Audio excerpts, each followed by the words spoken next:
Herkese merhaba arkadaşlar, kanalıma hoş geldiniz. Yepyeni bir videoyla karşınızdayım.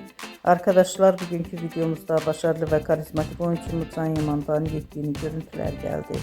Can Yaman'ın Palermo mutfağında muhteşem görüntülerini sizler için YouTube kanalımda video halinde sunuyorum. Umarım beğenirsiniz. Arkadaşlar, videomu beğendiyseniz kanalımı izlemeyi ve bildirim butonuna basmayı unutmayın. Şimdilik benden bu kadar olsun. Yeni videomuzda görüşmek üzere. Hoşça kalın.